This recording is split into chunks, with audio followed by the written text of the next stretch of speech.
se imanta. Eu evoco Deus, seus divinos tronos, sua justiça divina e sua lei maior. Peço aos regentes e guardiões do amado trono da evolução, amado Pai Obaluaê, peço que envie neste momento os seus regentes e guardiões para que possa, Pai, abrir o lado sagrado da criação, para que assim, conforme nosso merecimento e as nossas necessidades, possamos absorver tudo que for permitido de aprendizado, agora e sempre, que assim seja.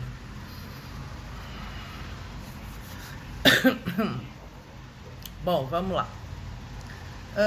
A pedidos, vamos falar sobre a falange de malandros, né? São regentes da nossa casa carrega o nome de Dona Maria e traz, né? Nós acabamos de ter uma gira deles e eles trazem toda essa força da malandragem que em muitas casas ainda nem é reconhecida como uma linha à parte das outras, né?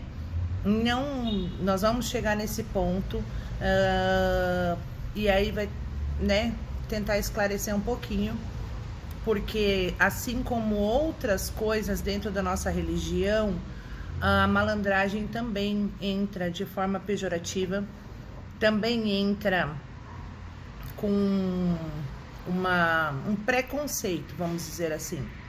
Porque quando você pensa em malandragem, ou malandro, ou uma malandra, pejorativamente falando, né, genericamente falando, é aquele espertalhão que dá golpe na praça, que é boa vida, né, que acaba logrando as outras pessoas, né, levando vantagem em cima de outras pessoas. E na verdade, quando a gente fala dentro da Umbanda, a linha de malandros ou a linha da malandragem é o oposto. É aquela pessoa que está do seu lado, que vai te livrar do perigo, que vai te amparar, que vai te proteger, né? Que vai te dar o melhor caminho. Aquele parceiro, né? O parça, no sentido da palavra. Então, assim, a gente tem que parar sempre, né? Como tudo na vida da gente, e analisar as situações. E estando à frente, né, vestindo a camiseta de uma casa,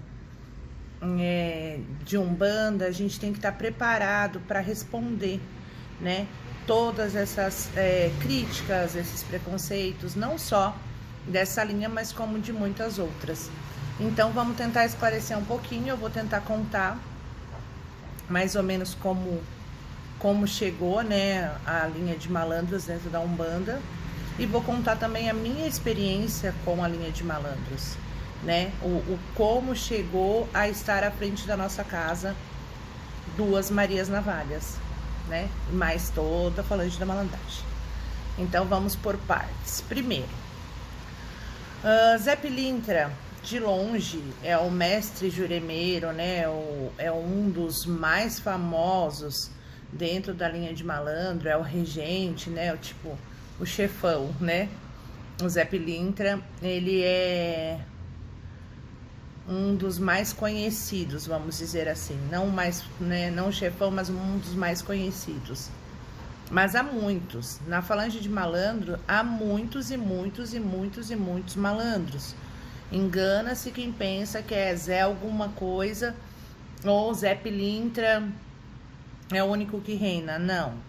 Tem muitos, muitos outros malandros e muitas, muitas outras malandras, vamos dizer assim. Mas como toda linha, sempre vai ter um que se destaque mais ou que fique mais famoso. Assim como dentro dos orixás, Pai Ogum, eu acho que Pai Ogum e Mãe Iemanjá tá em disparado. Mesmo que a pessoa nunca tenha ouvido falar nada da religião, em algum momento ela deve ter ouvido falar em Pai Ogum, então, né, ou Iemanjá, que também tem muita força. É muito conhecido, né? Vamos dizer assim. Então, o que acontece? Zé Pilintra, o original, ou o primeiro, vamos dizer assim, a primeira história que chegou aos nossos ouvidos, e ele era mestre do catimbó. O que é o catimbó? É uma religião típica do norte e nordeste do Brasil. Não dá pra mim falar que ela era muito parecida com a Umbanda, né? A gente não pode colocar as religiões, é muito parecido com alguma coisa. Então, assim, é uma religião a parte da Umbanda, né? Ela não faz parte de nenhuma outra religião. É uma religião típica do norte e nordeste do Brasil, onde eles trabalham muito com os encantados. Também não vou adentrar muito nesse assunto, porque o importante é a gente saber muito bem a nossa, né? Então, fala assim, porque era o mestre do catimbó, ele relata isso nos pontos, né? Muitos pontos cantados, muitas histórias. Então, ele era parte, né, do catimbó, e ele tinha lá a sua boa vida, vamos dizer assim. Inclusive, reza a lenda que ele só podia ficar até 3 horas da manhã na rua, jogando seu carteado. E parte da malandragem dele era que ele tomava água com gelo e limão para fazer de conta que era uma bebida alcoólica, onde ele acabava jogando cartas com pessoas que já estavam alcoolizadas, e aí ele já levava vantagem só por ele estar sóbrio, né? Não vou dizer que seu Zé roubava no jogo, não precisava, porque a outra pessoa já estava mais fora de si do que em si mesmo, né? Do que consciente. E ele foi em vida, né? Se desenvolvendo, trabalhando, até que ele chega então no plano espiritual, e aí ele continua vindo nas macumbas cariocas, né? Junto com outras entidades, para você ter noção de o quão antigo é essa convivência, né? Vamos dizer assim, principalmente no Rio de Janeiro, que Exu vinha na macumba carioca e a Umbanda nem existia ainda. Exu espírito, tá? Não tô falando de Exu orixá. E a Umbanda nem existia ainda. Então tem uma macumba carioca que lá era tudo junto, tudo misturado, sem nenhuma formalidade. Geralmente era no morro, numa casa simples. E sexta-feira era dia de ir pra macumba, né? E aí era onde as pessoas menos favorecidas se encontravam, rezavam, pediam ajuda, eram amparados. Isso eu tô falando antes de existir a Umbanda, tá? E lá reza a lenda, né? Que tinha uma moça que se chamava Maria. E essa moça, ela perdeu os pais muito cedo. E ela acabou caindo, né? Na vida noturna, na boemia, na malandragem, aprendeu a se virar na rua. Isso é comum, né? A muitas pessoas nesse Brasil inteiro. Então, imagina há 100 anos atrás. Então, ela acabou indo para a vida, e na sexta-feira ela ia para macumba carioca, escutava conselho de Exu, de Pombagira, fazia despacho, participava daquilo, né, que era a crença dela naquele momento. E ela era uma mulher muito destemida em vida. Eles falavam que ela bebia bem, brigava bem e fumava melhor ainda. E que nenhum inimigo tinha coragem, né, de atacá-las, que homens, né, grandes capoeiristas a respeitavam pela sua fibra, né, que ela era muito guerreira. E tanto reza a lenda, que ela foi morta, né, foi pega a traição, né, numa emboscada. E aí, eis que morre Maria e nasce o mito Maria, né? E em vida ela carregava uma navalha. E aí contaram muitas histórias depois, né? Depois que Maria morreu, ficou mais viva do que nunca. Tem até um texto que eu vou até mandar para vocês depois, que relata exatamente isso. E isso eu tô falando assim, de espíritos específicos, né? As primeiras lendas, mitos, as primeiras coisas que chegam até nós da malandragem. Então, o que que acontece? Diz que depois da morte dela, né, passando pelo plano espiritual e tudo mais, na mesma macumba carioca que em vida ela ia se consultar, ela ia pedir ajuda, eis que ela incorpora numa moça que estava lá, nessa macumba, e se apresenta e fala, né, a todos que estavam ali presentes, e aí nasce o mito, então, a entidade Maria Navalha.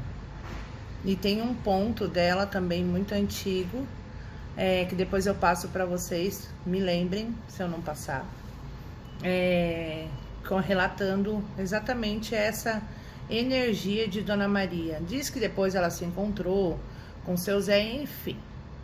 Isso é só para mostrar que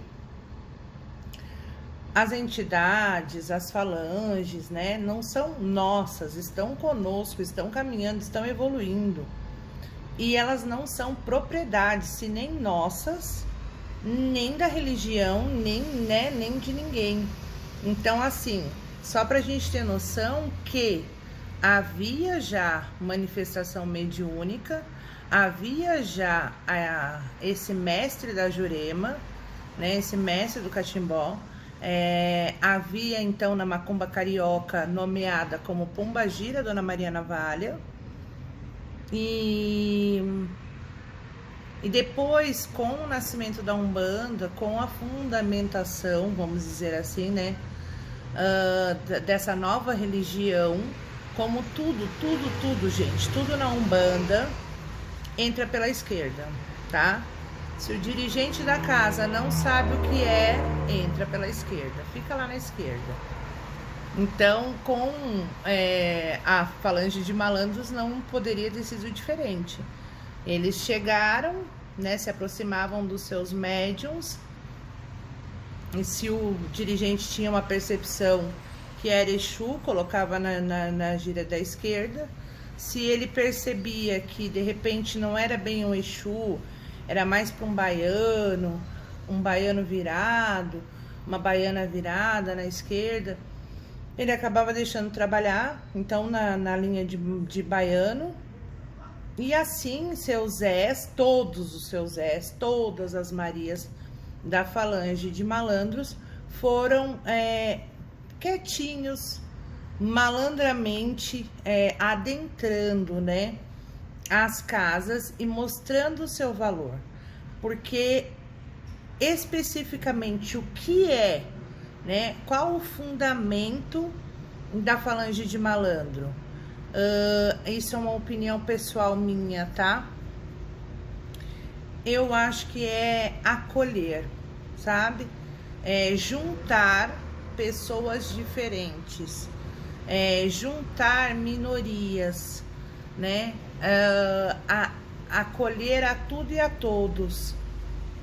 Eu acho que isso é uma das grandes funções, além de nos dar esperança para que a gente possa seguir adiante apesar dos nossos obstáculos.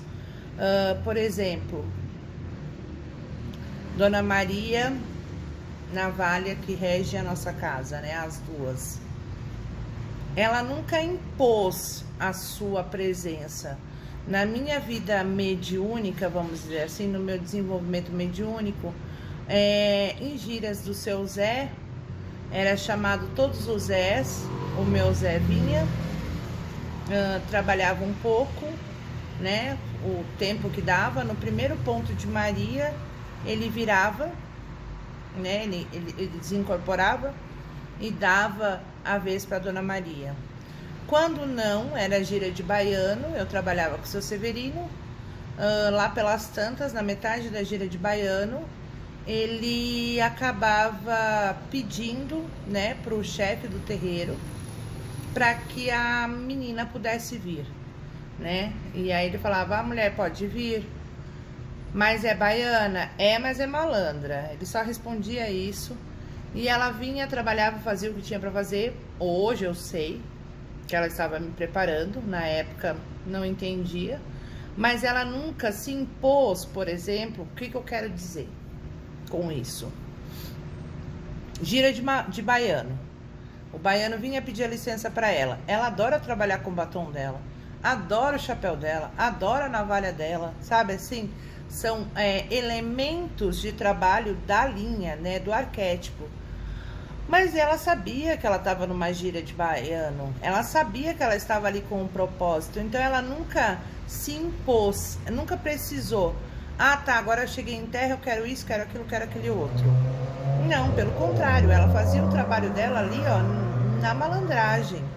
Ninguém, às vezes, nem sabia que era a Dona Maria que estava ali, tratava como seu Severino e ela nunca corrigiu. Então, assim, épocas de consultas, também giras abertas ao público de consulta, os primeiros eram atendidos pelo seu Severino, o resto era atendido por ela, e tudo bem, e ela não se fazia perceber, vamos dizer assim, né? O intuito dela não era esse, era trabalhar. E esse é o intuito da malandragem, ensinar a gente a superar os nossos obstáculos, diante de todos os problemas mesmo.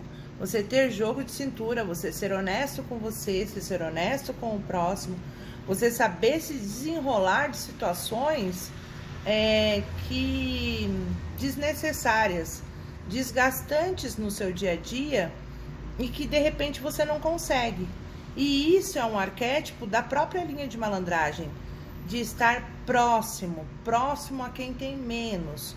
E aí, a primeira energia que vai vir pra gente, né, a primeira ideia que vai vir pra gente é próximo a quem tem menos o quê? Dinheiro. Gente, não é só isso. É estar próximo a quem está, de repente, na periferia emocional, na periferia intelectual, na periferia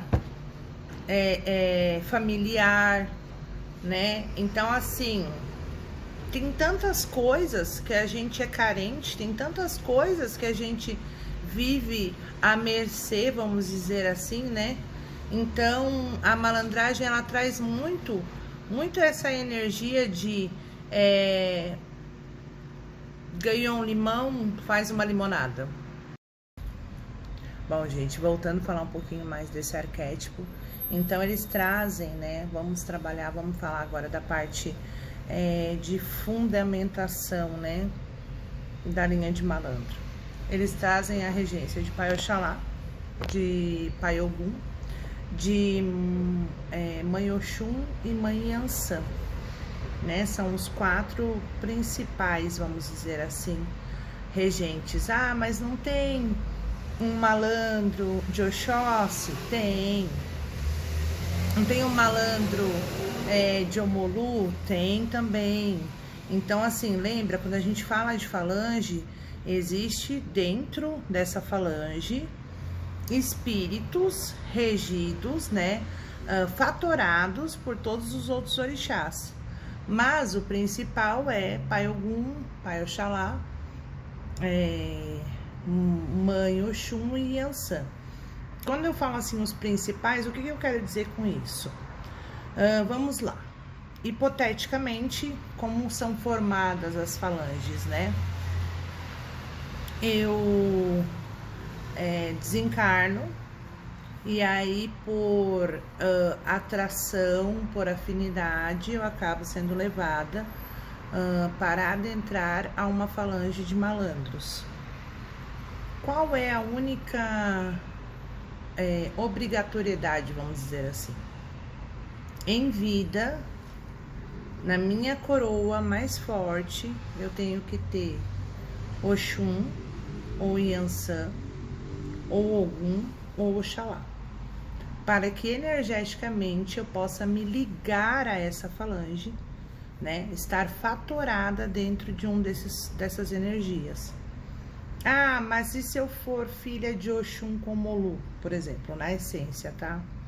Eu vou ser uma malandra de Omolu. Simples assim. E tem muitas, tá?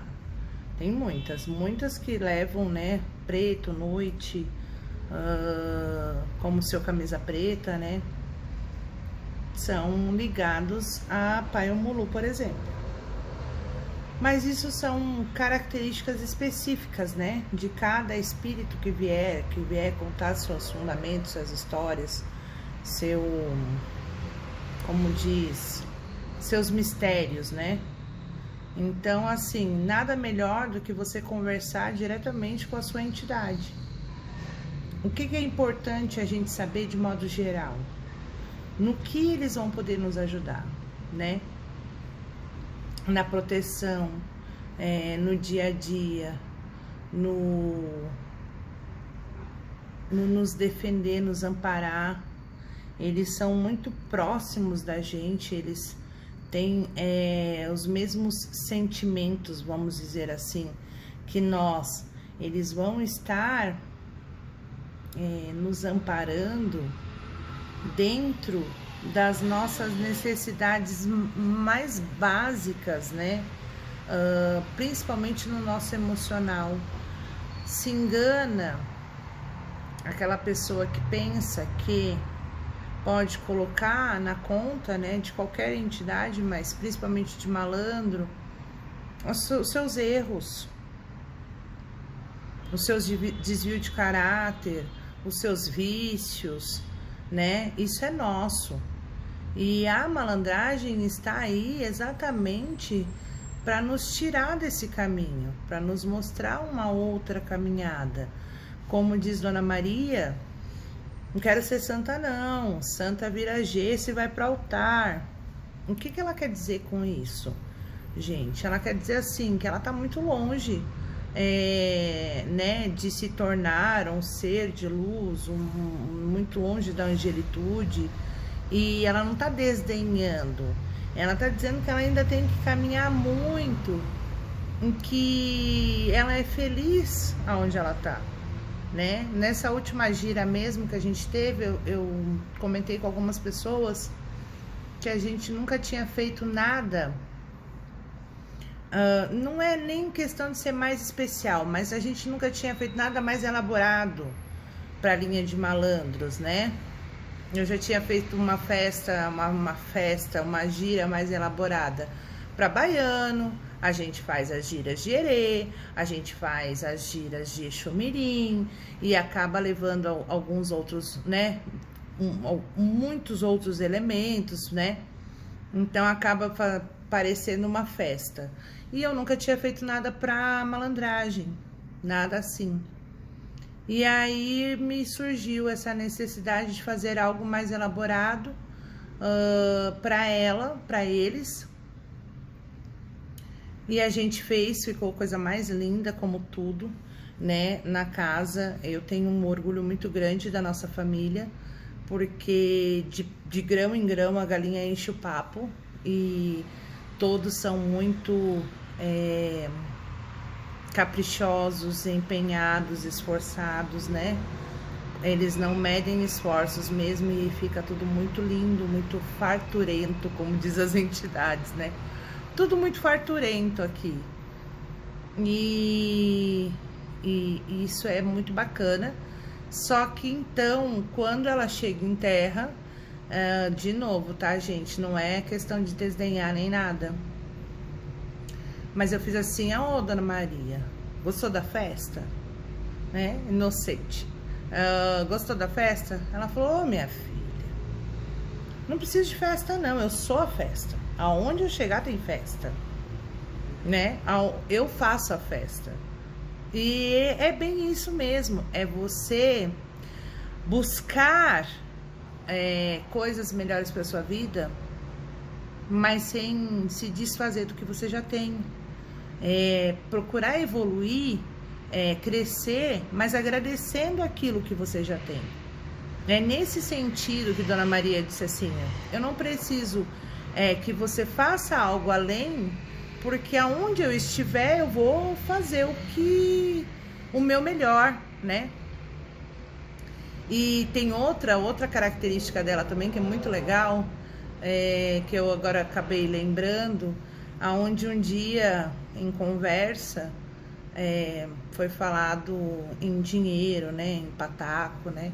E ela fez assim, filha, Eu não preciso de nada disso daqui. Eu trabalho em qualquer lugar. Se você me chamar em qualquer esquina, eu vou trabalhar da mesma maneira. Quem precisa de um teto para cobrir sua cabeça, né, para não tomar chuva, como a gente já tomou na garagem, são vocês. Quem precisa de um conforto são vocês que estão aqui na Terra, né? A malandragem, ela é muito simples, muito sábia. Eles acabam fazendo o melhor que eles podem, aonde eles podem.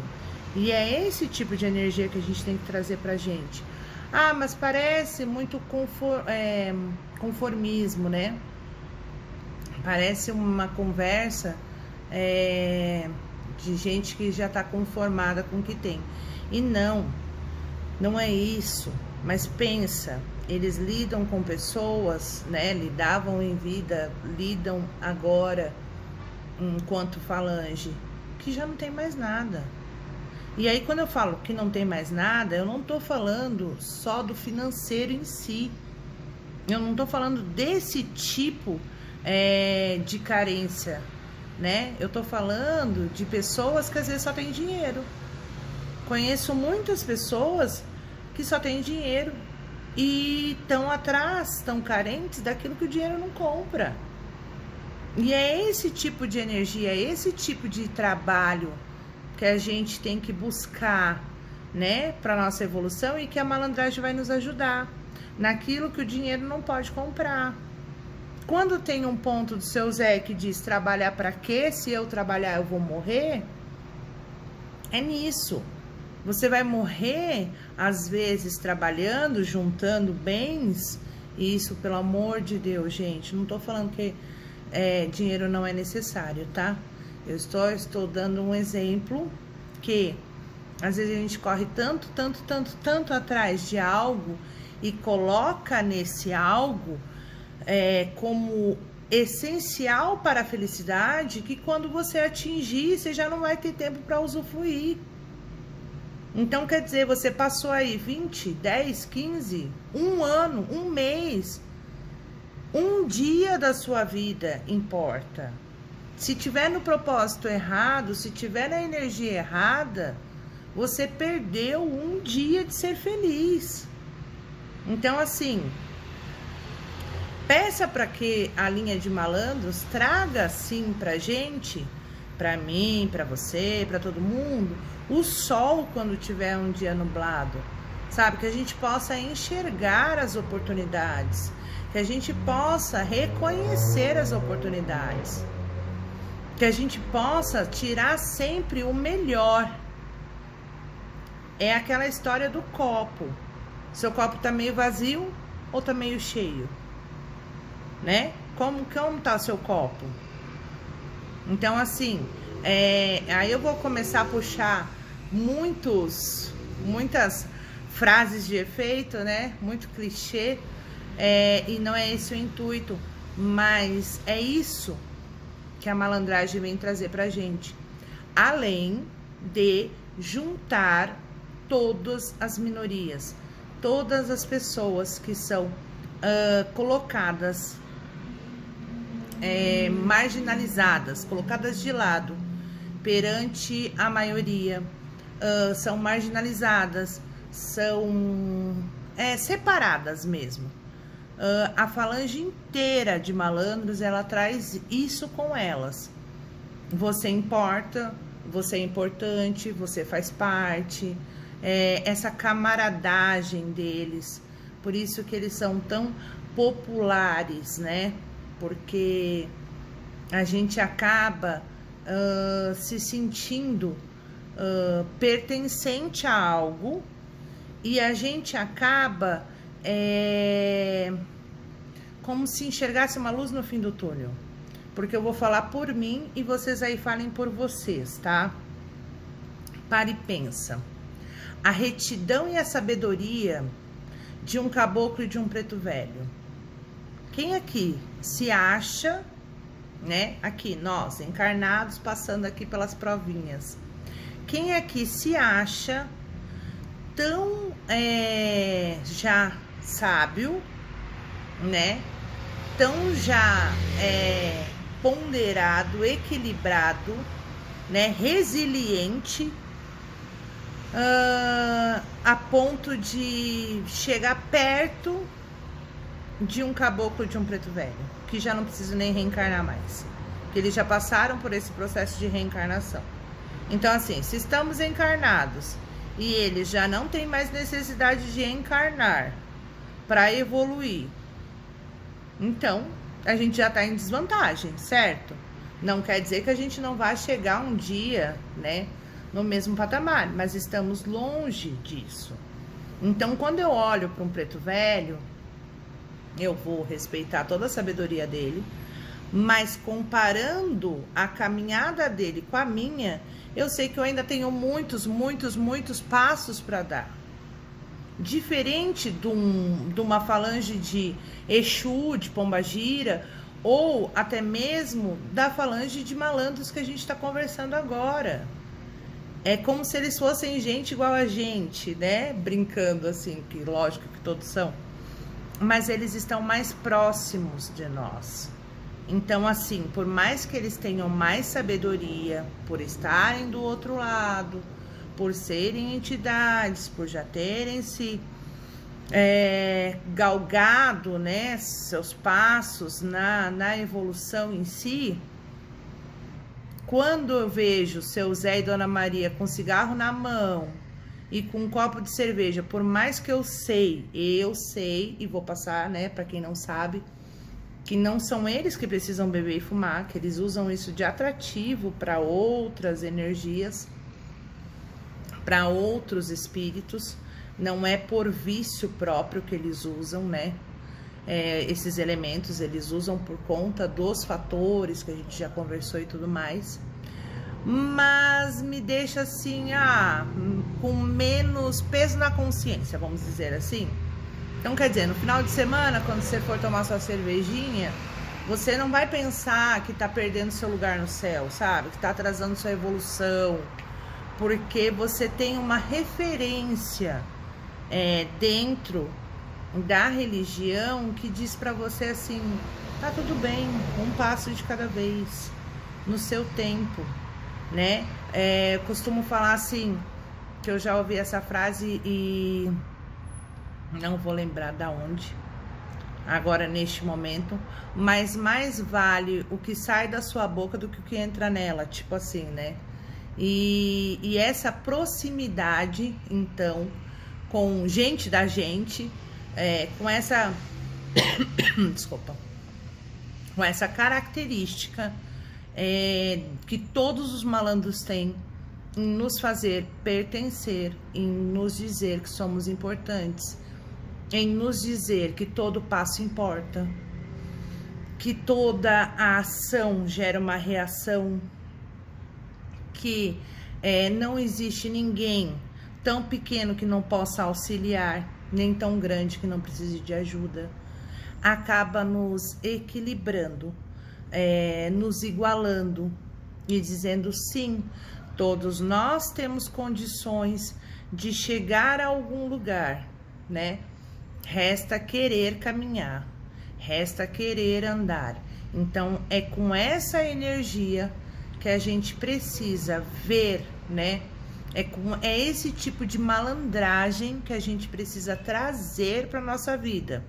Não de conformismo, mas de agradecer aquilo que já se tem, de já se sentir merecedor daquilo que foi conquistado, né? E não nos esquecer das pessoas que estão do nosso lado, ou um passo atrás, ou um passo na frente, porque juntos a gente consegue chegar muito mais longe em tudo na nossa vida. Eu acho que já falei bastante de malandros, acabei não falando muito da minha experiência pessoal, mas, gente, hoje tá complicadíssimo de dar aula. Eu acho que eu já desaprendi de dar aula fora do terreiro, desaprendi de falar sozinha, porque eu tô aqui parecendo uma doida falando sozinha, mas eu espero que ter passado um pouquinho dessa falange para vocês. ter passado um pouquinho dessa importância que tem a linha da malandragem, que ainda muitas casas eles vêm pela linha da esquerda, pela linha de baiano, não tem uma linha específica de malandros, mas sem problema, porque eles dão um jeito deles, eles trabalham. Falam que em gíria de malandro é uma das únicas gírias que todas as entidades são bem-vindas, porque eles não arrumam quizumba com ninguém. Isso vai contra até o arquétipo deles de pertencer, de juntar, de unir, né? Então, é uma das poucas linhas que a energia, ela é leve e mais livre, vamos dizer assim. Eu acho que a gente já conversou bastante, eu vou ver se eu consigo gravar um vídeo mostrando ou uma apostila, talvez uma apostila, porque eu não sei como é que vai ficar o som aqui e tudo mais desses 2 vídeos, mas eu espero passar um pouquinho para vocês de alguns trabalhos, algumas firmezinhas que você pode fazer aí em casa para qualquer malandro, independente de saber qual o malandro que te acompanha ou não. Você pode chamar pela falange, né, pela falange da malandragem e pedir ajuda. As cores da malandragem são geralmente branco e vermelho, predominante. Mas tem algumas cores características, tem muitos deles que gostam de trabalhar com branco, vermelho e preto, ou com azul, ou traz, né, a força do outro orixá específico, né, do campo de atuação. Mas de forma geral é isso, eles vêm trazendo essa ordenança, tá? Esse direcionamento no campo da fé, no campo de abertura de caminho, de quebra de demanda, traz essa proteção. É como se a gente andassem com 2 amigos mais fortes, ou de repente os irmãos mais velhos, que a gente acaba trazendo, né, essa coragem para enfrentar o dia a dia, para enfrentar a vida. E eles sempre deixam muito claro que a gente tem que prezar pela honestidade, pela lealdade. E um dos textos, frases que seu Zé usa, né, que foi um Zé que falou, por que malandro usa terno branco? Porque ele não se suja na poeira alheia. O que ele quer dizer com não se sujar na poeira alheia? Não se colocar em confusão, não se colocar em conflito, não se colocar em encrencas que não são nossas, né? Que é coisas do dia a dia que a gente acaba, às vezes, até inocentemente, por não ser malandro, entrando em determinadas situações que acabam nos deixando em maus lençóis, vamos dizer assim. É isso, salve a malandragem. Eu achei que eu não fosse conseguir gravar os vídeos, mas graças a Deus saiu. Coloquem as dúvidas de vocês, porque como eu acabei gravando por aqui, eu não tenho muito noção, né, de começo, meio e fim. Vocês sabem que eu gosto de viajar na maionese, então vocês me corrijam ou façam as suas perguntas. Cerveja, carta, dados, dominó, são tudo elementos que podem ser imantados, oferecidos, ofertados, trabalhados nas forças deles, tá? E aí eu vou fazer a apostila e vou passar para vocês especificamente da linha da malandragem e vou passar os outros textos, inclusive quando tem um encontro com Lampião e Zé Pilintra, que quem intermedia esse encontro é o senhor Seu Severino, baiano. E engraçado porque esse encontro se dá quando ele vai anunciar a fundamentação da Umbanda. Quando a Umbanda está prestes a nascer no plano material, ele vai nesse encontro convidando então seu Zé e Lampião. Primeiro ele bota água na fervura, porque ele estava brigando. Depois ele convida para que possa adentrar e fundamentar a nova religião que ia nascer aqui no plano material. Beijos, boa noite, até a próxima aula, se Deus quiser. Mandem as suas perguntas.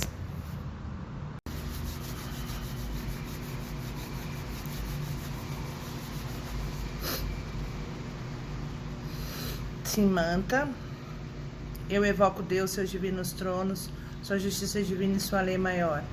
Peço aos regentes e guardiões do amado trono da evolução, amado Pai Obaluaê, peço que envie neste momento os seus regentes e guardiões para que possa, Pai, abrir o lado sagrado da criação, para que assim, conforme nosso merecimento e as nossas necessidades, possamos absorver tudo que for permitido de aprendizado, agora e sempre, que assim seja.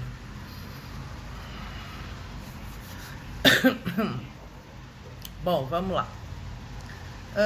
A pedidos, vamos falar sobre a falange de malandros, né? São regentes da nossa casa carrega o nome de Dona Maria e traz, né? Nós acabamos de ter uma gira deles e eles trazem toda essa força da malandragem que em muitas casas ainda nem é reconhecida como uma linha à parte das outras, né? Não, nós vamos chegar nesse ponto e aí vai, né, tentar esclarecer um pouquinho, porque assim como outras coisas dentro da nossa religião, a malandragem também entra de forma pejorativa, também entra com um preconceito, vamos dizer assim. Porque quando você pensa em malandragem, ou malandro, ou uma malandra, pejorativamente falando, né, genericamente falando, é aquele espertalhão que dá golpe na praça, que é boa vida, né, que acaba logrando as outras pessoas, né, levando vantagem em cima de outras pessoas. E na verdade, quando a gente fala dentro da Umbanda, a linha de malandros ou a linha da malandragem é o oposto. É aquela pessoa que está do seu lado, que vai te livrar do perigo, que vai te amparar, que vai te proteger, né? Que vai te dar o melhor caminho. Aquele parceiro, né? O parça, no sentido da palavra. Então, assim, a gente tem que parar sempre, né? Como tudo na vida da gente, é analisar as situações. E estando à frente, né? Vestindo a camiseta de uma casa, de Umbanda, a gente tem que estar preparado para responder, né? Todas essas críticas, esses preconceitos, não só dessa linha, mas como de muitas outras. Então, vamos tentar esclarecer um pouquinho. Eu vou tentar contar mais ou menos como chegou, né, a linha de malandros dentro da Umbanda, e vou contar também a minha experiência com a linha de malandros, né, o como chegou a estar à frente da nossa casa duas Marias Navalhas, né, mais toda a falange da malandragem. Então vamos por partes. Primeiro, Zé Pilintra, de longe, é o mestre juremeiro, né? É um dos mais famosos dentro da linha de malandro, é o regente, né? O chefão, né? O Zé Pilintra, ele é um dos mais conhecidos, vamos dizer assim. Não mais, né? Não o chefão, mas um dos mais conhecidos. Mas há muitos. Na falange de malandro, há muitos e muitos e muitos e muitos malandros. Engana-se quem pensa que é Zé alguma coisa ou Zé Pilintra é o único que reina. Não. Tem muitos, muitos outros malandros e muitas, muitas outras malandras, vamos dizer assim. Mas como toda linha, sempre vai ter um que se destaque mais ou que fique mais famoso Assim como dentro dos orixás, Pai Ogum, eu acho que Pai Ogum e Mãe Iemanjá tá em disparado. Mesmo que a pessoa nunca tenha ouvido falar nada da religião, em algum momento ela deve ter ouvido falar em Pai Ogum, então, né, ou Iemanjá, que também tem muita força. É muito conhecido, né, vamos dizer assim. Então, o que acontece? Zé Pilintra, o original, ou o primeiro, vamos dizer assim, a primeira história que chegou aos nossos ouvidos, e ele era mestre do catimbó. O que é o catimbó? É uma religião típica do norte e nordeste do Brasil. Não dá pra mim falar que ela era muito parecida com a Umbanda, né? A gente não pode colocar as religiões, é muito parecido com alguma coisa. Então, assim, é uma religião a parte da Umbanda, né? Ela não faz parte de nenhuma outra religião. É uma religião típica do norte e nordeste do Brasil, onde eles trabalham muito com os encantados. Também não vou adentrar muito nesse assunto, porque o importante é a gente saber muito bem a nossa, né? Então, fala assim, porque era o mestre do catimbó, ele relata isso nos pontos, né? Muitos pontos cantados, muitas histórias. Então, ele era parte, né, do catimbó, e ele tinha lá a sua boa vida, vamos dizer assim. Inclusive, reza a lenda que ele só podia ficar até 3 horas da manhã na rua, jogando seu carteado.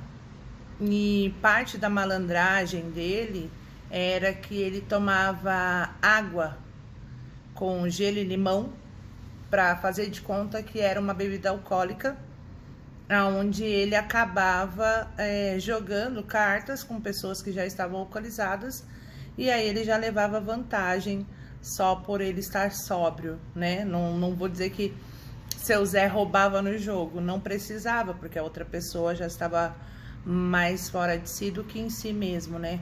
Do que consciente. E ele foi em vida, né? Se desenvolvendo, trabalhando, até que ele chega então no plano espiritual, e aí ele continua vindo nas macumbas cariocas, né? Junto com outras entidades, só para você ter noção de o quão antigo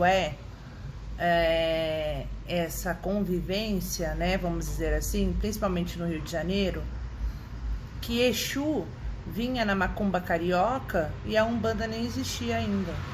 Exu espírito, tá? Não tô falando de Exu orixá. E a Umbanda nem existia ainda. Então tem uma macumba carioca que lá era tudo junto, tudo misturado, sem nenhuma formalidade. Geralmente era no morro, numa casa simples. E sexta-feira era dia de ir pra macumba, né? E aí era onde as pessoas menos favorecidas se encontravam, rezavam, pediam ajuda, eram amparados. Isso eu tô falando antes de existir a Umbanda, tá?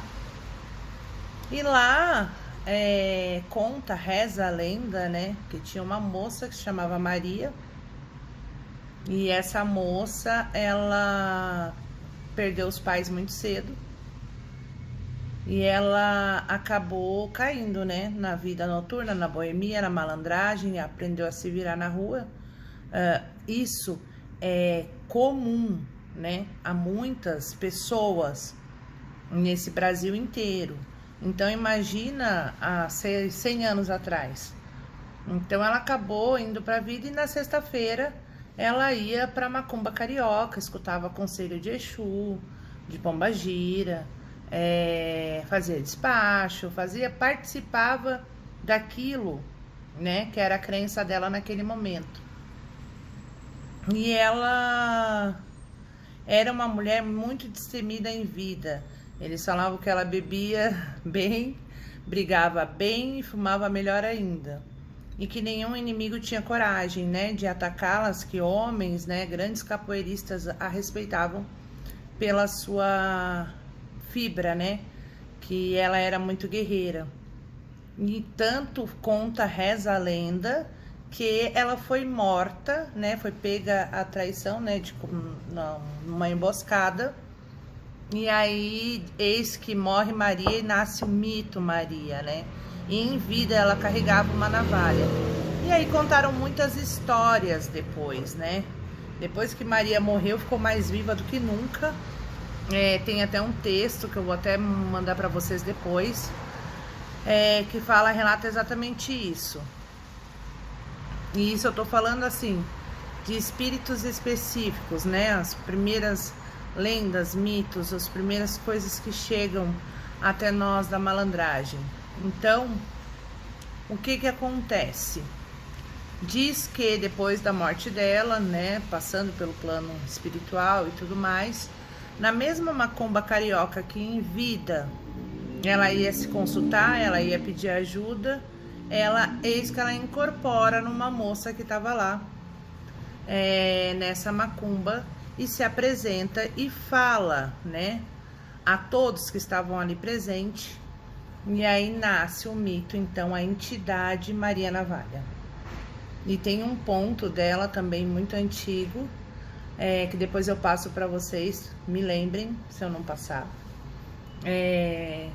relatando exatamente essa energia de Dona Maria. Diz que depois ela se encontrou com seu Zé, enfim. Isso é só para mostrar que as entidades, as falanges, né, não são nossas, estão conosco, estão caminhando, estão evoluindo. E elas não são propriedades, se nem nossas, nem da religião, nem de ninguém. Então, assim, só pra gente ter noção que havia já manifestação mediúnica, havia já esse mestre da Jurema, né, esse mestre do catimbó, havia então na macumba carioca nomeada como Pombagira Dona Maria Navalha, e depois, com o nascimento da Umbanda, com a fundamentação, vamos dizer assim, né, dessa nova religião, como tudo, gente, tudo na Umbanda entra pela esquerda, tá? Se o dirigente da casa não sabe o que entra pela esquerda, fica lá na esquerda. Então, com a falange de malandros não poderia ter sido diferente.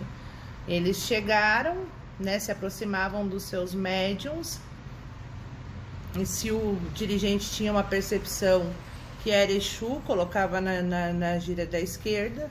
Se ele percebia que de repente não era bem um Exu, era mais para um baiano virado, uma baiana virada na esquerda, ele acabava deixando trabalhar, então, na linha de baiano.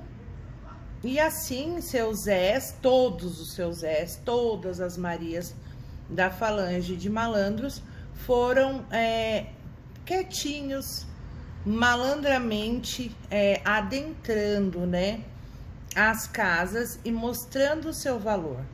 Porque especificamente o que né, qual o fundamento da falange de malandro? Isso é uma opinião pessoal minha, tá? Eu acho que é acolher, sabe?